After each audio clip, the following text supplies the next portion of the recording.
বিশ্বের খবর যখন বদলে যাচ্ছে প্রতিক্ষণে, আমরা আসছি সত্যের পথে, নির্ভীক কণ্ঠে। সিএনএনডব্লিউ নিউজ টিভি, সংবাদ যেখানে শুধু তথ্য নয়, বিশ্লেষণও সমান শক্তিশালী।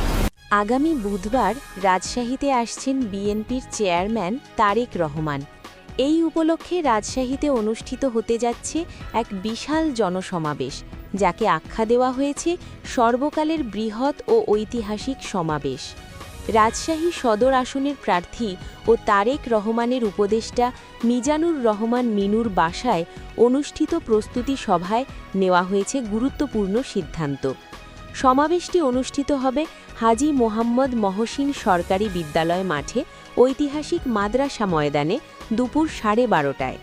এই সমাবেশে উপস্থিত থাকবেন রাজশাহী, নাটোর ও চাঁপাইনবাবগঞ্জের মোট 13টি আসনের সংসদ সদস্য প্রার্থীরা। আয়োজকদের মতে চট্টগ্রামের পর এটিই হবে সবচেয়ে বড় সমাবেশ। নারী ও পুরুষের অংশগ্রহণ থাকবে প্রায় সমান।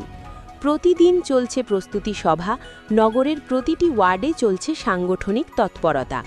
সবকিছু মিলিয়ে রাজশাহী প্রস্তুত হচ্ছে এক ঐতিহাসিক রাজনৈতিক সমাবেশের সাক্ষী হতে। বুধবার রাজশাহী, জনসমুদ্রের অপেক্ষায় তারেক রহমান।